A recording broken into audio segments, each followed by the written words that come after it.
Ground plan of ऑर्गॅनम मध्ये की 1 ते 71 अपोरिझम पर्यंत क्युअरचे प्रिन्सिपल काय आहेत, म्हणजे क्युअर कोणत्या धर्तीवर केली जायला हवी. आता ती केली जायला हवी तर आपल्याला इतर पॅथीचे प्रिन्सिपल माहीत असणं गरजेचं आहे. म्हणजे आतापर्यंत किंवा बरेच तुम्ही जर का मॉडर्न मेडिसिनच्या लोकांचं ऐकत असाल तर ती लोक बऱ्याचदा असं कमेंटरी करतात की होमिओपॅथी वॅक्सिनेशनच्या प्रिन्सिपलवर आधारित आहे.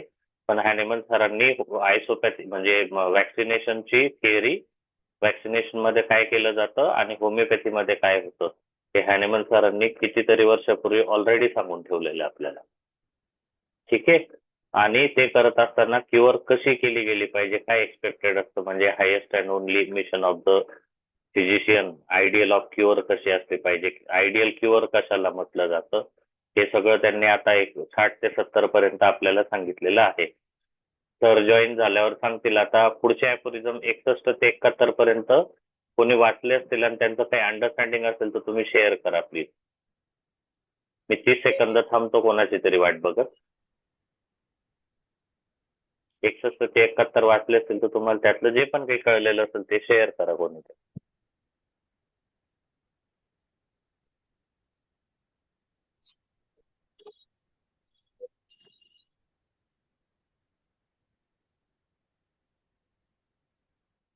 वाचलेलं नाही याचा अर्थ मग. सर बोला मॅडम, नाव सांगा. 61 टू डॉक्टर प्रांजल नहाटा. बोला सर बोला. मैंने तो 61 टू 71 रीड किया, बट 69 आई कुडंट गेट, मुझे समझा ही नहीं 69 वाला. ओके. तो 61 में तो वो मतलब कैपेबिलिटी ऑफ फिजिशियन दिखाया था कि मतलब जो एंटेगोनिस्टिक मेडिसिन एलोपैथी से देते हैं तो उसमें और होम्योपैथी में क्या फर्क है. जैसे वो हायर डोज में देते हैं, लार्ज क्वांटिटी देते हैं, और हम लोग माइन्यूट डोज देते हैं. उसके ऊपर उन्होंने एक्सप्लेन किया. और वो पहले जो नेचर से जो क्योर हुआ था, अफोरिज्म 46 के एग्जांपल्स जो थे वहां पे बताया कि कैसे सिमिलर इसमें होता है डिजीज क्योर. फिर उसके बाद में एलोपैथी 62 में एलोपैथी केस में बताया है कि कैसे मल्टीपल ऑब्जर्वेशंस वगैरह वो नहीं करते हैं, और हम लोग होम्योपैथिक ट्रीटमेंट में वो सारे ऑब्जर्वेशन करके फिर एक रैशनल हीलिंग आर्ट करके है वो बताया.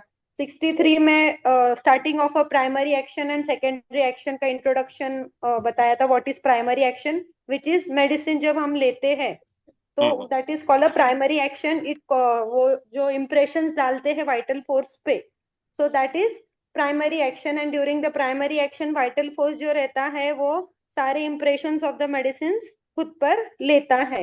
End then in secondary action curative action है और काउंटर एक्शन है. तो वो फॉर 4 में उन्होंने एक्सप्लेन किया है. तो यहाँ पे थोड़ा सा कंफ्यूजन मेरा भी है for secondary curative action end counter action, तो इसको मैं डिटेल में एक्सप्लेन नहीं करती हूँ. फिर 65 में वो सारे एग्जांपल्स बताए हैं. जैसे व्हाट इज काउंटर एक्शन, जब वाइटल फोर्स हम ये होता है एक normal day to day life में, whenever we put our hand in hot water तो तब तो वो हाथ गर्म हो जाता है. So vital force takes the impression of that particular thing, but after that हमें और ज्यादा वो हाथ ठंडा लगने लग जाता है. That is counter action, which is opposite of it. वहां पे बहुत सारे एग्जाम्पल्स भी दिए थे.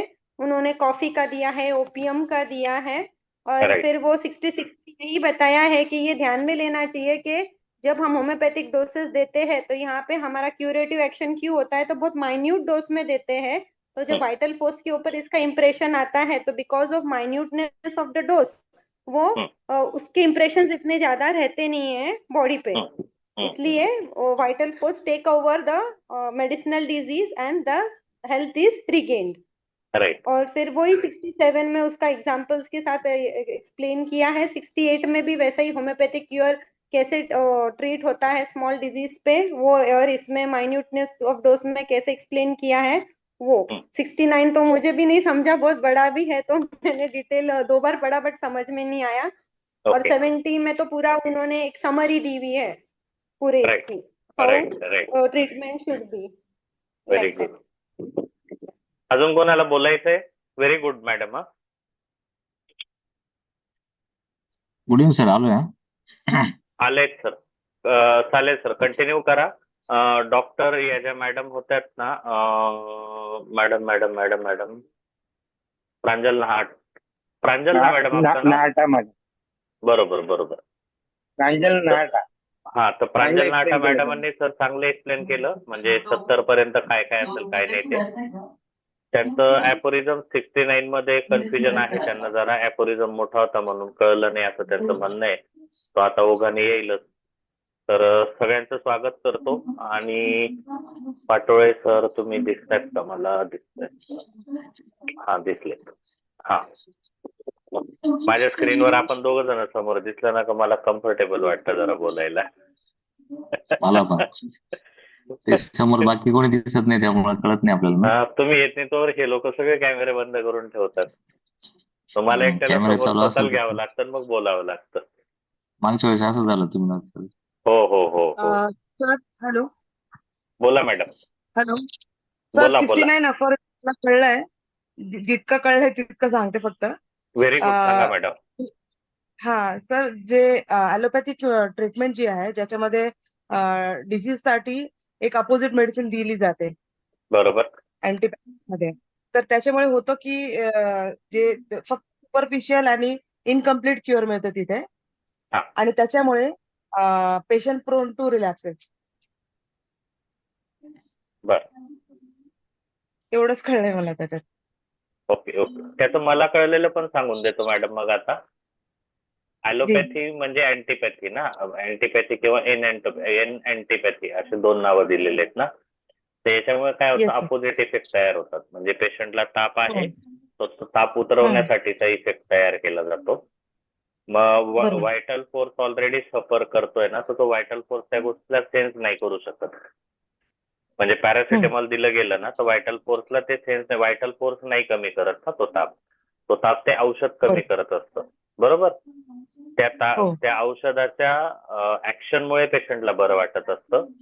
पण ज्या वेळेला त्या औषधाची ऍक्शन संपते, म्हणजे अपोजिट लक्षणं जी आहेत, तर ते काही आजाराची लक्षणं ऑक्युपाय करत नाही ना. होमिओपॅथिक मेडिसिन दिलं म्हणजे काय असतं, व्हायटल फोर्सला तेच सिमटम्स सेन्स होतात जे पेशंटमध्ये असतात. सर मी पण चुकलो तर तुम्ही करेक्ट करून घ्यायला शिकवाल तेव्हा, तिथे नाही. हा, कारण आम्ही फक्त आमचं अंडरस्टँडिंग सांगतोय, कारण ते चुकलं तर शिकत जाऊ आम्ही पण. हा, तर व्हायटल फोर्स त्यावेळेला काउंटर रिॲक्ट करू, व्हायटल फोर्स ॲलोपॅथिक औषधानंतर त्याला रिॲक्शन नाही देऊ शकणार अशा पद्धतीने, कारण व्हायटल फोर्सला हे सेन्स नाही होते की सिमिलर आजार नाही तयार झालेले, म्हणजे माझं बरोबर. अंडरस्टँडिंग.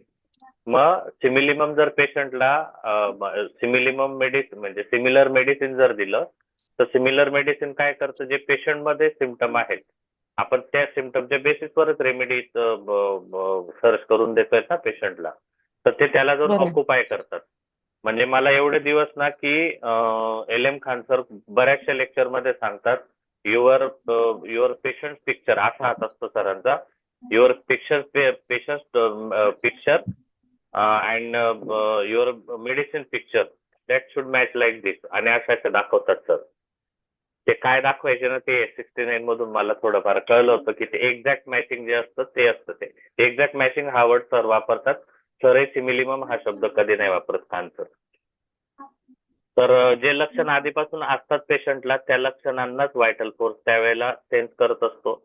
व्हायटल फोर्स मग काय असतं की आपण सिमिलर मेडिसिन दिलं ना, तर त्याला जसं आता त्या मॅडमांनी सांगितलं ना, आटा मॅडमांनी, की दोन प्रकारचे ऍक्शन आहेत क्युरेटिव्ह मध्ये, एक काउंटर आणि एक क्युरेटिव्ह. सेकंडरी ऍक्शन मध्ये दोन टाईप, एक काउंटर आणि एक क्युरेटिव्ह. आपण सिमिलर मेडिसिन दिलं तर तो व्हायटल फोर्स क्युरेटिव्ह ऍक्शन त्या ठिकाणी करणार, आणि जर ॲलोपॅथिक मेडिसिन किंवा दुसरं काही आपण देणार असतो तर त्यावेळेला क्युरेटिव्ह नसताना ती काउंटर ऍक्शन तो देणार. तर क्युरेटिव्ह सेकंडरी ऍक्शनला व्हायटल फोर्स रिॲक्ट होतो. म्हणजे याचा अर्थ काय झाला माहितीये का, आपण म्हणतो ना की होमिओपॅथिक मेडिसिन काम कसं करतं, प्रिन्सिपल्स ऑफ क्युअर मध्ये आपल्याला ते सगळं सांगितलं गेलेलं आहे त्यात. तर आपल्याला बरं करण्यासाठी आपलं मेडिसिन व्हायटल फोर्सला उद्युक्त प्रवृत्त करतं की तू जाऊन मला बरं कर बाबा. म्हणजे actually this is not the medicine which is going to cure us, पण आपलं मेडिसिन फक्त त्या व्हायटल फोर्सला उचकवतं. म्हणजे मराठीमध्ये आपण म्हणतो ना, एखाद्याला उचकवणं एखाद्या कामासाठी, एखाद्याला प्रवृत्त करणं.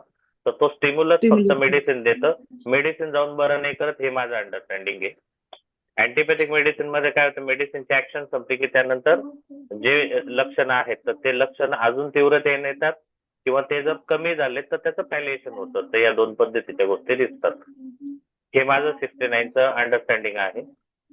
म्हणजे this is not word by word, पण ऑर्गॅनन हे समजून घेणं जास्त गरजेचं आहे रादर दॅन ट्रान्सलेटिंग ऑर्गॅनन. तर सर 61 पासून तुम्ही सुरू करा. 69 ला थोडा जास्त वेळ द्याल, आमच्या 3-4 लोकांच्या क्वेरीज आहेत, चालेल. किंवा तुम्हाला त्याच्याने सुरू त्यात करायचं असेल तर तुम्ही करू शकता. नाही, त्यात फक्त एक ऍडिशन करतो की हा. अँटीपॅथी, ॲलोपॅथी आणि होमिओपॅथी.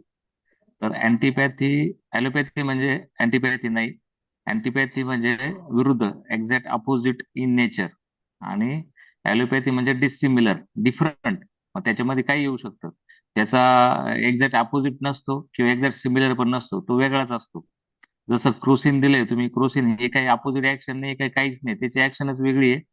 आणि जसं आपण गरम भाजल्यानंतर त्याच्यावर थंड लावतो, ती एक्झॅक्ट अपोजिट ऍक्शन आहे, ती बरोबर. अँटीपॅथी झाली. पण त्याचा काही अँटीपॅथी. कुठलाही संबंध नसताना हायपरटेन्शन साठी आपण एखादी मेडिसिन दिली, ती ऍक्च्युली अँटीपॅथी सारखी नाही वापरत, ते ॲलोपॅथी सारखी, म्हणजे डिफरंट, त्याचं कार्य डिफरंट असतं. हायपरटेन्शन वेगळा आजार आहे आणि त्या मेडिसिनचं कार्य वेगळ्या पद्धतीने करून तो आपण बरा करतो. म्हणजे त्यावेळेस तो आपण जे शिकलो ना, एक्झॅक्टली अपोजिट डिसीज, एक्झॅक्ट दुसरा डिसिमिलर डिसीज डिसिमिलर आणि आणि तिसरा सिमिलर डिसीज. Similar disease. हा, बरोबर. तर डिसिमिलर ॲलोपॅथी मध्ये तयार होतो, एक्झॅक्ट अपोजिट हा अँटीपॅथी मध्ये तयार होतो, आणि एक्झॅक्ट सिमिलर हा होमिओपॅथी मध्ये तयार होतो. असं 3 पॅथ आहे, एवढे करेक्शन आहे. चालेल. 61. जर जर वैद्याने उपचार, आवाज येतोय सर्वांना क्लिअर? येस सर, क्लिअर आहे. ओके. जर वैद्याने अँटीपॅथिक उपचाराचे खराब रिझल्ट याच्यावर चिंतन केले असते, म्हणजे आतापर्यंत आपण अँटीपॅथी शिकलो, अँटीपॅथीचे रिझल्ट कसे ते पण लक्षात आले, परंतु त्या काळाच्या फिजिशियननी त्याच्याकडे जर व्यवस्थित लक्ष दिलं असतं आणि त्याच्यावरती चिंतन म्हणजे जर त्याच्यावरती विचार केला असता, हे असं का होतं, तर तेव्हाच त्याला हे सत्य समजले असते की रॅडिकल हिअरिंग आर्ट म्हणजे आजार बरा करण्याची खरी जी आर्ट आहे, जर आपल्याला मिळवायची असेल तर ती आपल्याला त्याच्यासाठी अशी सिस्टीम शोधावी लागेल जी अँटीपॅथिक ट्रीटमेंटच्या अगदी एक्झॅक्ट अपोजिट असेल. अँटीपॅथीच्या एक्झॅक्ट अपोजिट म्हणजेच होमिओपॅथी. त्यांना याची खात्री पटली असती की अँटीपॅथिक पद्धतीने औषध दिल्यास रुग्णास तात्पुरताच आराम पडतो, ते आपण नेहमी आता एवढे उदाहरणांमधून शिकलोय, व त्यानंतर रोग्यास अधिक त्रास होतो. म्हणजे त्याच्यानंतर अँटीपॅथिक पॅलिएशन नंतर ॲग्रवेशन पाहायला मिळतं. आणि याच्या अगदी विरुद्ध म्हणजे ह्या अँटीपॅथीच्या एक्झॅक्टली अपोजिट काय होतं, होमिओपॅथिक औषधाची कार्यपद्धती आहे ते सिम्पटम सिमिलॅरिटीच्या आधारे दिले जाते, व त्याचा डोस अगदी अँटीपॅथीच्या विरुद्ध. अँटीपॅथी मध्ये काय करतो आपण, लार्ज डोस देऊन त्या सिम्पटमला पॅलिएट करण्याचा प्रयत्न करतो, आणि त्याच्या अगदी विरुद्ध आपण होमिओपॅथीमध्ये अगदी थोडा मायन्यूट डोस देतो, आणि होमिओपॅथीने आपण तात्पुरता आराम देत नाही तर कायमस्वरूपीचा आराम देतो. अँटीपॅथीमध्ये कसं तात्पुरत्या स्वरूपात तो सिम्पटम बरा वाटतो, त्याच्यानंतर त्याला ॲग्रवेशन दिसतं. त्याच्या एक्झॅक्ट अपोजिट काय करतो होमिओपॅथीमध्ये, कायमस्वरूपी क्युअर होतं. म्हणजे अँटीपॅथीच्या एक्झॅक्टली अपोजिट आपली होमिओपॅथिक सिस्टीम आहे. अँटीपॅथिक ट्रीटमेंट ॲलोपॅथीच्या नाही, ॲलोपॅथी आणि अँटीपॅथी डिफरंट आहे. अँटीपॅथिक ट्रीटमेंटने आजपर्यंत त्यांनी कुठलाही, आणि आजची जी ॲलोपॅथी आहे त्यावेळेसच्या ॲलोपॅथीमध्ये डिफरन्स आहे. म्हणजे त्यावेळेस सरांनी एवढं हे अँटीपॅथी बद्दल का म्हणलं, तर त्यावेळेस मागच्या 2-3 अॅफोरिझम मध्ये आपण बघितलं की अँटीपॅथी एवढी फेमस झाली होती कारण त्याला तात्पुरता आराम पेशंटला लगेच भेटायचा, आणि त्यामुळे बाकीच्या सर्व लोकांनी त्याचं अंगीकरण केलं आणि सगळे अँटीपॅथीच्याच पाठीमागे लागले होते. म्हणून सरांनी जास्त अँटीपॅथी डिस्कस केली, आणि त्यावेळेची ॲलोपॅथी आजच्या सारखी नव्हती, त्यामुळे तिचं काही जास्त हे केलं नाही. त्याच्यामध्ये डिसिमिलर डिसीजेस तयार होतात, म्हणजे आजार वेगळाच आहे, त्याला ट्रीटमेंट वेगळीच आहे, आणि तो वेगळ्याच प्रकारचा आजार तयार करते, तशी ती ॲलोपॅथी होती. म्हणून इथे अँटीपॅथीचं आणि होमिओपॅथीचं कम्पॅरिझन करण्याचा दुसरा हेतू सरांचा काय होता, काय अँटीपॅथी मध्ये आणि होमिओपॅथी मध्ये एक दोन पॉईंट सिमिलर आहे. ते कसे का, ते एक्झॅक्ट त्याच पॉईंटला ऍक्ट करतात जिथं आजार आहे, फक्त कसं आहे ते एकमेकाच्या विरुद्धात करतात. म्हणजे त्यांना आजार कसा आहे ते नेचर कळलेलं होतं, पण अँटीपॅथी फक्त विरुद्ध होती, त्याच्याऐवजी होमिओपॅथी सिमिलर होती. अँटीपॅथिकने ट्रीटमेंटने आजपर्यंत त्यांना कुठलीही क्युअर मिळाला नाही, व क्वचित प्रसंगी जर ऍक्सिडेंटली एखादा क्युअर भेटला तर तो होमिओपॅथिक, ती अँटीपॅथिक मेडिसिन ही होमिओपॅथिकली सिलेक्ट झालेली असायची, म्हणून त्या पेशंटला तिथे आराम मिळालेला असायचं. पण जर ती क्लिअर कट म्हणजे क्लिअर कट जर ती अँटीपॅथिक असेल तर तिथे फक्त टेम्पररी पॅलिएशन व्हायचं, नंतर अग्रेवेशन व्हायचं. आणि क्वचित एखादा पेशंट जर बरा झालेला दिसला तर तिथे पण ते होमिओपॅथिक पद्धतीनेच ती ऍक्ट करायची. तिचं सिलेक्शन होमिओपॅथीच्या बेसवर, फक्त ते त्यांना कळत नव्हतं की आपण ते होमिओपॅथीच्या बेसवर सिलेक्ट केलेले आहेत. हा झाला 61.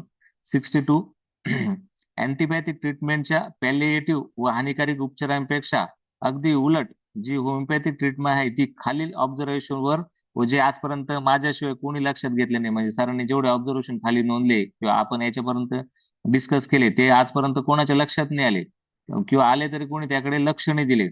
आणि ते इतके सुस्पष्ट होते, म्हणजे क्लिअर कट दिसतात. त्याच्यासाठी काही मोठा एक्सपिरियन्स करायची किंवा एक्सपेरिमेंट करण्याची गरज नव्हती. ते अगदी सुस्पष्ट व लवकर समजण्यासारखे होते, तरी देखील कोणी त्याकडे लक्ष दिले नाही.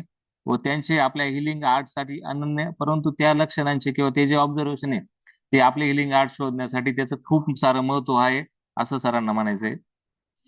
63 प्रत्येक एजंट जो व्हायटॅलिटीवर ऍक्ट करतो, म्हणजे थोडक्यात मेडिसिन, ती प्रत्येक मेडिसिन व्हायटल फोर्सला कमी जास्त प्रमाणात रिअरेंजच करते. म्हणजे तुम्ही कुठल्याही मेडिसिन कशा पद्धतीने द्या, होमिओपॅथिकली द्या, ऍलोपॅथिकली द्या, अँटीपॅथिकली द्या, त्याची पहिली ऍक्शन काय होती? व्हायटल फोर्स होती.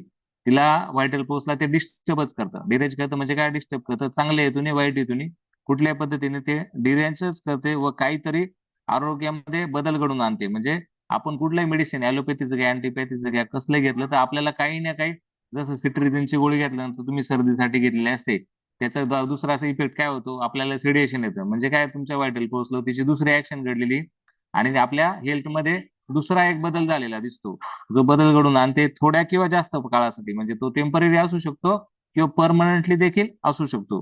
त्यालाच आपण प्रायमरी ऍक्शन असे म्हणतो. ही प्रायमरी ऍक्शन मेडिसिनची असते. म्हणजे तुम्ही सिट्रिझिन घेतल्यानंतर सिट्रिझिनचा आपण ऍडव्हर्स इफेक्ट म्हणतो की सिडेशन येतं, बरोबर की नाही? हा त्याची प्रायमरी ऍक्शन झाली. आणि प्रत्येक मेडिसिनला प्रायमरी ऍक्शन असतेच. ती जरी प्रायमरी ऍक्शन म्हणजे प्रायमरी ऍक्शन मेडिसिन व व्हायटल पॉवरच्या एकत्रित किंवा घडत असते. म्हणजे आता का जी प्रायमरी ऍक्शन म्हणजे जसं सिडेशन आलंय, त्याला फक्त मेडिसिन नाही ऍक्ट करत. तिथं जर व्हायटल फोर्स नसेल तर त्याला सिडेशन येणार नाही, बरोबर की नाही? म्हणजे त्यावेळेस ती दोघांची एकत्रित क्रिया घडते, परंतु डॉमिनंट क्रिया ही मेडिसिनची असते.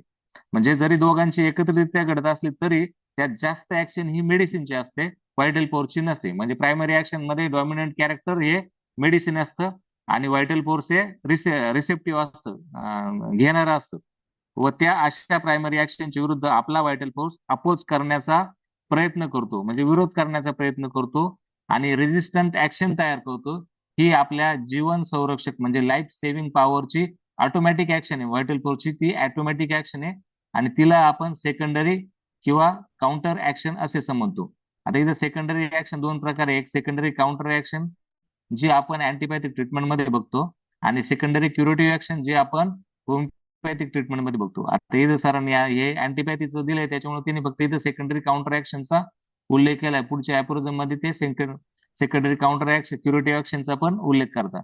64 मध्ये सेकंडरी काउंटर ऍक्शन कळली प्रत्येकाला? सर माझं अंडरस्टँडिंग सांगू काय, म्हणजे मला काय कळलेलं चुकलं असेल तर मग ते करा. प्रायमरी ऍक्शन मध्ये मेडिसिन व्हायटल फोर्सवर पण काम करतंय, पण मेडिसिनच काम करतो. हा मेडिसिन काम करतंय. दिलेलं औषध व्हायटल फोर्सला डिरेंज पण करतं किंवा डिरेल करतंय प्रायमरी ऍक्शन मध्ये, बरोबर ना? आणि सेकंडरी ऍक्शन मध्ये व्हायटल फोर्स रिॲक्ट करणार आहे प्रायमरी ऍक्शनला, बरोबर? मग त्याने रिॲक्ट करताना त्याने अपोज करताना दोन गोष्टींनी तो अपोज करेल. एका गोष्टीने असा अपोज करणार की तो क्युरेटिव्ह मध्ये जाणार किंवा दुसऱ्या गोष्टीमध्ये अपोज फक्त अँटीपॅथी मध्ये करतो. आपण होमिओपॅथिक ज्यावेळेस पुढच्या अॅप्रोझम घेऊ ना, होमिओपॅथी मध्ये तो अपोज करत नाही. तो फक्त असहमत असतो, म्हणजे तो त्यावेळेस सायलेंट असतो, तो काही ऍक्शन करत नाही. आणि आपलं मेडिसिन हे मायन्यूट असल्यामुळे आपली मेडिसिनची प्रायमरी ऍक्शन फार जास्त त्रासदायक नसते, त्याच्यामुळे त्याच्या विरुद्ध त्याला फार काही एनर्जी दाखवण्याची व्हायटल फोर्सला गरज नसते. आणि मग तो जो क्युरेटिव्ह ऍक्शन करतो ना, तो फक्त त्याला पूर्ववत म्हणजे त्या सिम्पटमला पूर्ववत नेण्यासाठी, त्या हेल्थला पूर्ववत नेण्यासाठीच क्रिया करतो. तो अपोज करण्यासाठी करत नाही. अँटीपॅथी मध्येच फक्त अपोज ऍक्शन आहे आणि ते ओके अपोजिट ऍक्शनलाच काउंटर ऍक्शन म्हटली. होमिओपॅथी मध्ये ओके अपोजिट ऍक्शन घडतच नाही. ती क्युरेटिव्ह ऍक्शन ती वेगळ्या पद्धतीने करतो, त्यावेळेस आपण त्याला मायन्यूट डोस दिलेला असतो. हा अँटीपॅथी मध्ये आपला डोस लार्ज असतो, त्याच्यामुळे लार्ज मेडिसिनची प्रायमरी ऍक्शन खूप पॉवरफुल असते आणि ती पॉवरफुल असल्यामुळे त्या पॉवरफुल ऍक्शनला आपला व्हायटल फोर्स अपोज करतो आणि ते अपोज करण्याच्या प्रयत्नामध्ये त्याच्याकडून जी क्रिया घडते ती सेकंडरी काउंटर ऍक्शन. म्हणजे विरोधाला ओके विरोध करायची ज्यावेळेस घडतं त्यावेळेस ती हा काउंटर हा ऍक्शन. हा म्हणजे हा काउंटर हा म्हणजे काय करणे, विरोध करणे, प्रतिकार करणे. बरोबर बरोबर आणि तो बरोबर प्रतिकार करायच्या गडबडीमध्ये तो जी ऍक्शन करतो त्याला आपण काउंटर ऍक्शन म्हणतो. ते फक्त अँटीपॅथी मध्ये होतं, ॲलोपॅथी आपलं होमिओपॅथी मध्ये होत नाही. कळलं? येस सर आणि प्रायमरी ऍक्शन तुमच्यावरती मेडिसिन करत असतं, त्याला सहकार्य व्हायटल फोर्सचं असतं. कारण संवेदना असल्याशिवाय व्हायटल फोर्स म्हणजे सेन्सेशन आहे. व्हायटल फोर्स सेन्सेशन नसेल तर तुमचं मेडिसिन डेड बॉडीला दिलं होतं त्याचं काही कार्य होतं का, नाही होत. त्याच्यासाठी आपल्याला सजीव लागतो, सेन्सेशन लागतं आणि त्या दोघांच्या येणे ती प्रायमरी ऍक्शन घेते. पण प्रायमरी ऍक्शन मध्ये डॉमिनंट ही मेडिसिनची ऍक्शन असते. म्हणजे मेडिसिन ज्या क्रियेसाठी दिलेली ती क्रिया मेडिसिन करतं. म्हणजे जसं सिट्रिजिन आपण देणार आहे किंवा गरम पाण्यावरती भाजलेल्या हातावरती किंवा याच्यामध्ये आपण जर थंड पाणी टाकलंय तर त्या थंड पाण्याचा गुणधर्म आहे थंड करण्याची, ती जी थंड करण्याची क्रिया आहे ती ऍक्शन, ती प्रायमरी ऍक्शन. आणि त्याच्यानंतर ज्यावेळेस आपण काही वेळानंतर तो हात आपोआप परत गरम होतो, ती सेकंडरी ऍक्शन आहे. कारण व्हायटल फोर्सला ते मान्यच नव्हतं एवढा लार्ज डोस आणि अशा पद्धतीने कोणीतरी येऊन त्याच्यावर परत ऍक्ट केल्यानंतर तो अपोज करतो आणि तो जो गरम हात आहे तो अजून जास्त गरम करून टाकतो. ही झाली काउंटर ऍक्शन. म्हणजे मग हे करायला नको का सर? नाही करायला पाहिजे. अय्यो एक्झॅक्टली. म्हणजे बर्नच्या केसमध्ये तुम्ही थंड काही वापरले नाही पाहिजे. म्हणजे तुम्ही आता ज्यावेळेस टीसीडी त्याच्यामध्ये बघता ना त्यावेळेस बर्नच्या ट्रीटमेंटमध्ये किंवा ते लेसर रायटिंग मध्ये सरांनी बर्नच्या केसला तुम्हाला जर म्हणजे बरं वाटवायचं असेल तर वार्म अल्कोहोल वापरतात तिथे. लोकली वार्म अल्कोहोल म्हणजे थोडंसं कोमट अल्कोहोल करून तिथं द्यायचं. आलं बर लक्षात? तिथं थंड लावायचं नाही काहीच. म्हणजे तुम्ही कुठलीही थंड गोष्ट बर्नच्या ठिकाणी लावायची नाहीये. हो त्याच्यामुळे अग्रवेशन होतं. आणि हे इतकं म्हणजे हे किती जणांनी किती वेळा ऑर्गॅनल वाचलं असेल तरी हे सापडायचं नाही, कळणार पण नाही. काउंटर ऍक्शन आपण ओके किती वेळा वाचली असेल पण एक्झॅक्टली कसं करतं हे फार कमी. म्हणजे ते खूप डीप मध्ये ज्यावेळेस आता हे कळायला मी त्यावेळेस तिथं ते लेसर रायटिंग किंवा क्रोनिक डिसीज वाचलंय त्यांनी तिथं उदाहरण दिलं होतं म्हणून ते इथं परत एकदा ते जास्त आपल्याला क्लिअर कट समजतं. आणि तेच तुम्हाला सांगतोय ते हे असं कन्फ्युजन असतं आपल्याला. ते वाचलेलं असतं पण काय समजून घ्यायचं ट्रान्सलेट करून पण कळत नाही. ते समजल्याशिवाय समजत नाही असं आहे ते. नाही मला कळलं पण वळत नव्हतं. मी म्हटलं जर जळालेलं आहे तर आपण हा राईट ऍलोपॅथीनुसार राईट. हेच सांगतो ना, गार पाण्यात दे जर बाबा, गार तात्पुरतं पाणी. तुला बरं ते तरी वाटेल असं. एक्झॅक्टली ते एक्झॅक्ट म्हणजे एक साधं उदाहरण आहे. अँटीपॅथी ॲलोपॅथी आणि होमिओपॅथी मध्ये डिफरंट एकच आहे. अँटीपॅथी म्हणजे एक्झॅक्टली अपोजिट. तुम्ही भाजलेलं आहे तिथं उष्णता म्हणजे आता भाजलेलं आहे म्हणजे गरम आहे, तिथं तुम्ही थंड ऍप्लिकेशन केलं म्हणजे तुम्ही अँटीपॅथी करताय. तिथे ॲलोपॅथी नाही अँटीपॅथी करताय.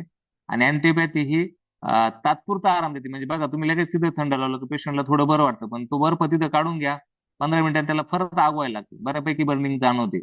आणि नाही तेच आता आता कधी तुमच्या प्रत्येकाच्या क्लिनिकमध्ये इथून पुढे आमच्या हा सगळ्यांसाठी आता प्रत्येकाच्या हा क्लिनिकमध्ये कधी केस आली ऑब्झर्वेशनचाच पार्ट तर तुम्ही काय पार्ट करा, राहील. हा वार्म अल्कोहोल तिथं टच करा, त्या पेशंटला लावा. बघा तुम्ही तुम्ही कधी आता याच्यामध्ये तुम्ही कधी तो वडापावाला आचारी बघितला खूप जास्त हो वर्षापासून त्यांनी तो ते गरम तेलात हात घालतो, हो हो बघितलंय ना? हो हो तो तो तसं का करू शकतो माहितीये का? तो त्या गरम तेलात हात घालण्याआधी गरम पाण्यात हात घालतो आणि मग हो गरम हो तेलात हात घालतो. हो म्हणजे तो हो हो हो होमिओपॅथिक पद्धती तो गार पाण्यात हात घालून जर त्यांनी गरम पाण्यात तेलात हात घातला तर लगेच भाजून जाईल. वाव तो कधी पण गरम पाण्यात हात घालतो, कधी ऑब्झर्व करायचं त्याला तिथे गरम पाणी असतं, गरम पाण्यात हात घालून तो त्याला हात घालतो किंवा तो ती गरम वस्तू पकडण्याचा प्रयत्न करतो. असं राहतं. म्हणजे तिथं पण ते होमिओपॅथिकली ऍक्ट करतो. ते त्याला कळलेलं आहे आपल्याला नाही कळलेलं. नाही सर, आता आम्हाला कळण्यासाठी Certainly मी जे one तुम्हाला म्हणत more. होतो ना, आम्हाला आता इथून पुढे हे ऑब्झर्व करायला लागेल. इथून पुढे क्लिनिक मध्ये ना तुम्ही ट्राय करा, हा बंचच्या ज्या अल्कोहोल लावा केसेस तिथे. येतात हा ना, नाही बंचच्या ज्या हा केसेस बर्नचे येतात केस. ना आपल्याकडे घरून पाणी टाकून हम्म. येतात ना, तर त्यांच्याकडून हो मला असं हो. थोडंसं ओझरता आठवतंय की माझा लास्ट जो बर्नचा पेशंट मी बघितलेला होता ना, तो त्याला घरी लगेच बॉईल तयार होतं थंड पाणी ओतल्यावर. हा त्याने ते तयार झाल्यानंतर तो मला बोललेला आठवतोय थोडंसं ओझरता असं की तो मला म्हटला होता, अभी तो डॉक्टर साहब बहुत ज्यादा आग हो रही है बोले, उसमें जलन ज्यादा है बोले. हा आता इथून पुढे ऑब्झर्व बर्निंग करावं वाढते. लागेल. आता हॅनिमन सरांनी तेवढे वर्ष ऑब्झर्व करूनच लिहिलेलं असेल, बट राईट राईट. आपलं काय असतं ना की ते व्हेरीफाय होत नाही ना, आपल्याला आपल्या डोळ्यांनी दिसत नाही, तोवर त्या गोष्टीवर विश्वास ठेवला जात नाही. ओके आता सर, 60 आता आपण माझा एवढ्या माझा केसेस प्रश्न केल्याय सर जर हा मी डॉक्टर भानुशाली बोलतो कांदिवलीवरनं. माझा एक प्रश्न आहे बोला सर. की आता ह्याच्या रिगार्डिंगच आहे, ते कसं जाईल माहिती नाही, की जर साप चावल्यावर आपण अँटी व्हेनम देतो, ते कसं कन्सिडर केलं जातं? समजा नाही साप आता चावल्यानंतर आपण ते जे अँटी आहे ना, व्हेनम देतो. ते तुम्ही जे हम्म, अँटीव्हेनम बोलता ना, तो जो 69चा ते हम्म, 67 की 65 मध्ये हम्म, ते एक्झाम्पल हम्म. दिलेलं आहे. आपण इमर्जन्सी मध्ये अँटीपॅथी वापरायचं हे हॉनिमन सरांनी सांगितलेलं आहे. ते तुम्हाला घेईल मी पुढे ओके अॅप्रोजम मध्ये आहे, त्यावेळेस तुमचं ते क्लिअर होईल ते ओके का ओके करायचं. ते पूर्णपणे 67 मध्ये सर ते उदाहरणासह सस्पेंडेड स्पष्टीकरण अॅनिमेशन. हं. उदाहरणासह ओके. स्पष्टीकरण दिलंय. अँटीपॅथी त्यावेळेस तिथं योग्य आहे आणि त्या योग्यतेचा हम्म, परत कोणी दुरुपयोग केलाय ते कळेल तुम्हाला. योग्य ओके. तर आणि एक दुरुपयोग सर म्हणजे माझा ते क्लेम MP4. याच्यात एक लक्षात ठेवा का हा, बर्न मध्ये थंड वापरायचं नाही. तुम्ही करून बघा, एक केस आहे ना अशी करून बघा. आपण थंड तर परत हा, प्रत्येक गोष्ट लावतोच, पण तुम्ही आता प्रत्येकाने एक केस अशी बरोबर. करा का तिथे वार्म अल्कोहोल लावून बघा. पेशंटला ना कूल हम्म. सुदिंग इफेक्ट होतो, थंड वाटतं. ते काढल्यानंतर ना गार वाटतं, बर्निंग कमी होऊन जाते त्याची. सर पण ही तुम्ही वॉर्म प्रॅक्टिकल केलंय सर? अल्कोहोल म्हणजे काय? टेस्टेड गोष्ट आहे. Hello, yes sir. मी हा वॉर्म अल्कोहोल बर्नची केस म्हणजे माझ्याकडे अर्ध्या तासात आली ना सर, तर मी त्याच्यावरती कधी तिथं फोड आलेले बघितलेले नाही सर. ती जर माझ्याकडे अर्ध्या तासाच्या आत आली ना, तर काहीच होत नाही त्या पेशंटला. बोला अच्छा संदीप मग म्हणजे तुम्ही करते सर, बोला. हा सर असं का होतं अर्ध्या तासात त्याला फोड येत नाही? म्हणजे यू गिव्ह द हा मेडिसिन त्यावेळेस आहे ना, बघा याच्यात आहे ना, आता ते जे मी सांगितलं ना व्हायटल फोर्स ऍक्शन फार क्विक, म्हणजे ज्यावेळेस तुमच्याकडे बर्न म्हणजे एक प्रायमरी ऍक्शन झाली, तिथं आग झालेली, आता व्हायटल फोर्स तिथं बर्निंग करणार आहे, बरोबर नाही? त्याला होमिओपॅथिकली ट्रीटमेंट करायचंय. आता तिथं आग कशामुळे? गरम वस्तूमुळे झालेली थोडक्यात. आता तिथं तुम्ही वार्म अल्कोहोल लावल्यावरती काय करतो आपण? सेम सेम ट्रीटमेंट करतो ना. त्याला ज्या गोष्टीपासून त्रास झालेला आहे तीच गोष्ट अप्लाय करतो. त्यामुळे काय करतो? व्हायटल फोर्स सेम जे आजारपणाची बर्निंग असते ती निघून जाते. सिमिलर डिसीज तयार करतो आपण. आणि नंतर आपण ती जी वार्म अल्कोहोल लावलंय तो काढून घेतल्यानंतर तिथं सुदिंग इफेक्ट, म्हणजे त्यावेळेस तिथं ऑलरेडी आधीची जी डिसीजची बर्निंग आहे ती कमी झालेली असते. आणि आपल्या अल्कोहोलची बर्निंग नंतर आपण काढून घेतल्यानंतर ती पण ऑटोमॅटिकली कमी होऊन जाते. कारण आपण तितक्या सिव्हिरिटी, म्हणजे आता बर्न जर तुमचं गरम पाण्याने झालेलं आहे, त्याचं टेम्परेचर फार जास्त असतं. पण आपण लावतो तो मायन्यूट डोस आहे ना वार्म अल्कोहोलचा, कमी डोस आहे, कमी वार्म आहे ते. आणि त्यामुळे तिथं ती जी बर्निंग आहे, तिथं गरम याने जी झालेली बर्निंग आहे, तो एक नॅचरल डिसीज झालाय थोडक्यात आता. आणि आपण तिथं जर वार्म अल्कोहोल लावलो होमिओपॅथिकली, तिथं सेम सिमटम तयार करणार आहे आपण. आणि त्यामुळे काय होतं, जे ओरिजिनल डिसीजचे सिमटम ते कमी झालेले असतात, आपल्या अल्कोहोलचे सिमटम आलेले असतात. आणि त्यामुळे तिथं ती बर्निंग पण ऑटोमॅटिक नंतर कमी होऊन जाते. पण त्याच ऐवजी आपण जर तिथं थंड काहीतरी लावलं, तर पेशंटला लगेच थंड लावल्या बरं वाटतं. पण तुम्ही ते थंड वस्तू तिथून काढल्यानंतर, त्याचा कॉन्टॅक्ट संपल्यानंतर अर्ध्या तासाने तो तुम्हाला परत फोन करतो. खूप जास्त प्रमाणात आग होते आणि तिथं बऱ्यापैकी ते व्हिसिकल्स आणि ते तयार झालेले दिसतात. आणि सर अर्धा तास वॉर्म का तर अल्कोहोल तेवढ्याच्या त्या कालानंतर आल्यानंतर ऑलरेडी ते व्हिसिकल डेव्हलप होऊन जातं ना. त्याच्यानंतर झालेले 1-1.5 तासात बर्न जर जास्त असलं, टेम्परेचर जास्त असलं, तर तिथे ऑलरेडी बुलस आणि ते फॉर्मेशन झालेलंच असतं पेशंटला. तुम्ही जेवढे क्विक ऍक्शन कराल ना, म्हणजे लगेच झाले 5 मिनिटं तुम्ही ट्रीटमेंट केली ना, लगेच त्याला कॅन्थरेस किंवा कुठलं मेडिसिन दिलं ना, तर ते 10 मिनिटांनी तिथलं रेडनेस गायब झालेलं दिसतं. मी लिटरली अशा 5-6 केसेस केलेल्या आहे की ते पूर्णपणे असं उकळतं पाणी सांडलेलं आहे, किंवा कुकर बस्ट होतं बघा. ऐकलंय तुम्ही कधी खूप त्याच्यामध्ये सर हा. प्रेशर कुकर असतं ते बस्ट हो झालेलं, हो बघितलंय का? हो हो. हा, ते आता मागच्या आठवड्यामध्ये माझ्याकडे 2 लेडीज आल्या होत्या. त्यांनी ते कुकरचा वॉल खराब होता, त्यांनी त्याचा एअर न काढताना, वेपर्स न काढताना झाकण खोललं. ते प्रेशरमुळे बस्ट उडालं आणि सर्व गरम खिचडी होती, सर्व त्यांच्या चेहऱ्यावर, दोघींच्या पण चेहऱ्यावर सांडली होती. त्यांनी ते आता ते यायच्या आधी त्यांनी पाण्याने वॉश आउट केलं होतं. आता तिथं ते वॉश आउट केल्याचा एक फायदा काय आहे का, तो जो गरम पदार्थ तिथून वॉश आउट होऊन गेला. तो एक थोडाफार इमर्जन्सी मध्ये जसं आपण बरोबर. अँटीपॅथी वापरतो तसं त्यांनी चिकटला केलं. नाही पण तो. हो त्याच्यानंतर ते हो. माझ्याकडे आल्यानंतर मी त्यांना वार्म अल्कोहोलचा स्वॅब दिला आणि आपलं कॅन्थ्रिस मेडिसिन दिलं त्यांना 200 मध्ये, एक डोस दिला. सगळं दुसऱ्या दिवशी फॉलोअपला बोलवलं. त्यांच्या चेहऱ्यावर कुठलाही डाग नव्हता, कुठलाही रेडनेस नव्हतं आणि कुठलाही फोड नव्हतं. आणि सर वॉर्म चेहऱ्यासारखं अल्कोहोल आणि वापरलं म्हणजे काय, कसं काय काय वापरतात नक्की? ते आपलं जे असतं ना SL. सॅक्लेक्स अल्कोहोल असं हा थोडंसं हा. कोमट करायचं, नाही का, वार्म करायचं. त्याचा हा. स्वॅप करायचा आणि तिथं लावायला लावायचं पेशंटला. ओके. डायल्यूट नाही करायचं त्याला ना? हा, थोडं करू शकता डायल्यूट तसं, ओके. किंवा मग डायरेक्ट लावलं तरी चालेल तुम्ही असं. ओके. एक क्वेरी इथे आहे की वॉर्म वॉटर का वापरायचं म्हणून. नाही, वॉर्म वॉटर वापरू वाम शकतो का? वापरू शकतो ना, वापरू शकतो ना. वाम अपूट वॉटर पण वापरू शकतो, जसं मगाशी तुम्हाला उदाहरण दिलं. तर हम्म. ते काय होतं, पण मग काय होतं, अल्कोहोल आहे ना थोडं सुदिंग करतं आपल्याला, नाही का. त्याच्या म्हणजे आपण लावल्या होतीच कसं थंड वाटतं, ते एक ते मेडिसिनल प्रॉपर्टी पण आहे त्याची.